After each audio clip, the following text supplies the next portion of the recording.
Dear student, SPCS education channel में आपका स्वागत है। आज का टॉपिक है प्रिफरेंशियल मैरिज, विवाह के अधिमान्य स्वरूप। मित्रों, मैंने विवाह के अधिमान्य स्वरूप के ऊपर पहले भी कई वीडियो बना चुका हूँ। यह अंतिम वीडियो है जिसमें मैंने प्रिफरेंशियल मैरिज के विषय में सारे बिंदुओं का समावेश इसमें कर दिया हूँ। इसलिए यह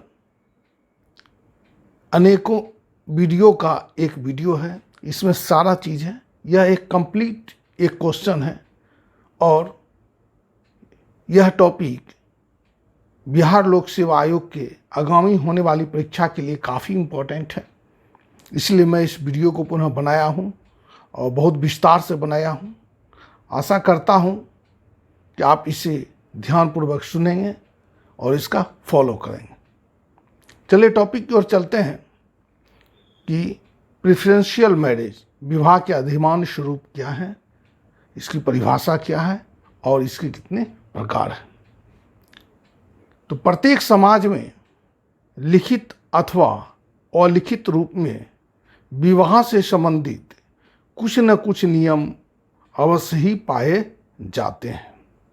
जब किसी व्यक्ति को अन्य किसी व्यक्ति से विवाह करने का विशेष अधिकार होता है अथवा उनके बीच विवाह होना अधिक पसंद किया जाता हो तो ऐसे विवाह को अधिमान्य विवाह यानी प्रिफरेंशियल मैरिज कहा जाता है। इस प्रकार से अधिमान्य विवाह के अंतर्गत विवाह के लिए कुछ विशेष श्रेणी के व्यक्तियों को अन्य श्रेणियों की तुलना में अधिक वरीयता दी जाती है, क्योंकि समाज के दृष्टिकोण में उस विशेष व्यक्ति से विवाह करना अधिक पसंद किया जाता है। साथ ही इस प्रकार के विवाह में कन्या मूल्य की समस्या का भी समाधान हो जाता है और एक क्षेत्र विशेष के अंदर ही सरलतापूर्वक जीवन साथी उपलब्ध हो जाता है। अनेक जनजातियों में अधिमान्य विवाह के अंतर्गत परिवार के अंदर ही विवाह साथी चुनने की प्राथमिकता दी जाती है। विभिन्न समाजों में पाए जाने वाले अधिमान्य विवाह को 4 स्वरूप में विभाजित किया गया है। नंबर 1, ममेरे फुफेरे भाई बहनों का विवाह, क्रॉस कजिन मैरिज। इस प्रकार का विवाह जनजातियों में प्रचुरता के साथ पाया जाता है और किसी कारण से विवाह से आनाकानी करने वाले पक्ष को दूसरे पक्ष के लिए हर्जाना यानी क्षतिपूर्ति भी देना पड़ सकता है। इस प्रकार के विवाह के अंतर्गत भाई तथा बहन के बच्चों के बीच अर्थात ममेरे फुफेरे भाई बहन के बीच के विवाह को प्रमुखता दी जाती है। चूँकि विवाह करने वाले दोनों पक्ष आपस में ममेरे फुफेरे भाई बहन होते हैं, इस कारण से इस प्रकार के विवाह को ममेरे फुफेरे भाई बहनों का विवाह कहा जाता है। ऐसी विवाह ही की एक प्रमुख विशेषता यह भी है कि वर तथा वधू का गोत्र भी एक दूसरे से भिन्न बना रहता है। उदाहरण, मणिपुर के पूरम कुकी में मामा की लड़की के साथ विवाह करना उत्तम माना जाता है। उरांव जनजाति में इस प्रकार के विवाह को सामाजिक जीवन का अंग माना जाता है। गोंड जनजाति में इस प्रकार के विवाह को दूध लौटवा विवाह के नाम से जाना जाता है, यानी रिटर्निंग ऑफ मिल्क। भील जनजाति में भी यह प्रथा काफ़ी लोकप्रिय है। यदि कोई पक्ष इनकार करे तो उसे हर्जाना भी देना पड़ता है। नंबर 2, चचेरे मौसेरे भाई बहनों का विवाह, पैरेलल कजिन मैरिज। जब 2 सहोदर भाई के संतान आपस में विवाह संबंध स्थापित करे तो उसे चचेरे भाई बहन का विवाह कहा जाता है। इसी प्रकार से जब 2 सहोदर बहनों की संतान आपस में विवाह संबंध स्थापित करे तो उसे मौसेरे भाई बहन का विवाह कहा जाता है। उदाहरण, मुस्लिम धर्म के समुदाय में इस प्रकार के विवाह को मान्यता प्राप्त है। अरब के खानाबदोश जनजाति बेरोइन में भी इस प्रकार के विवाह का प्रचलन है।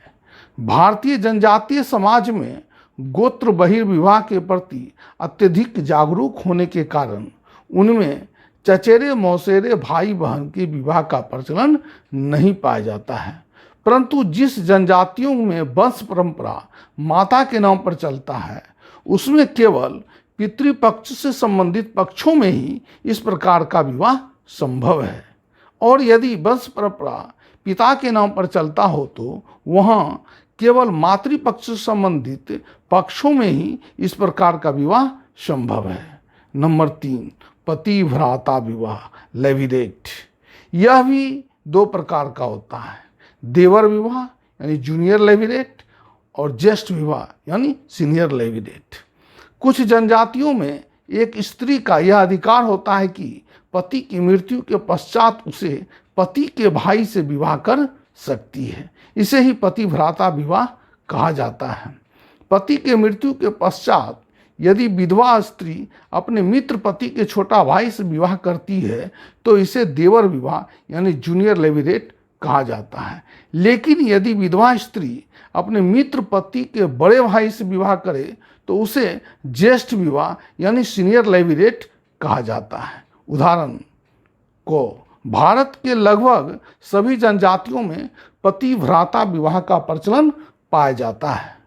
प्राचीन भारत में भी इस प्रकार के विवाह के अनेक उदाहरण हैं। जैसे रावण की मृत्यु के पश्चात उसके छोटे भाई विभीषण ने रावण की पत्नी से विवाह किया था। बाली के भाई सुग्रीव ने भी अपने भाई की पत्नी से विवाह किया था। इस प्रकार की व्यवस्था इस बात का सूचक है कि पति के मृत्यु के पश्चात भी विवाह समझौता भंग नहीं हो पाता है, यानी विवाह 2 व्यक्तियों का समझौता नहीं है बल्कि 2 परिवारों का समझौता है। पतिव्राता विवाह के कारण। नंबर 1, श्री लोबी का मत है कि अत्यधिक कन्यामूल्य अथवा स्त्रियों की कमी के कारण ही ऐसी प्रथा प्रचलन के लिए उत्तरदायी है। नंबर 2, जनजातीय समाज की निम्न आर्थिक स्थिति। नंबर 3, परिवार तथा संपत्ति को विभाजन से रोकने के लिए। नंबर 4, टायलर का मत है कि इस प्रकार के विवाह के पीछे एक मुख्य कारण है 2 परिवारों के बीच का आपसी कर्तव्य बोध। नंबर 4, पत्नी भगनी विवाह यानी शाली विवाह, सोरोरेट। यह भी 2 प्रकार का होता है, सीमित शाली विवाह रेस्ट्रिक्टेड सोरोरेट तथा समकालीन शाली विवाह साइमल्टेनियस सोरोरेट। सीमित शाली विवाह के अंतर्गत व्यक्ति अपने पत्नी के मृत्यु के पश्चात ही अपने शाली से विवाह करता है, जबकि समकालीन शाली विवाह के अंतर्गत व्यक्ति परिवार के सबसे बड़ी बहन के साथ विवाह करता है और उस स्त्री की अन्य सभी बहनें आप से आप ही उस व्यक्ति की पत्नी बन जाती हैं। शाली विवाह के कारण।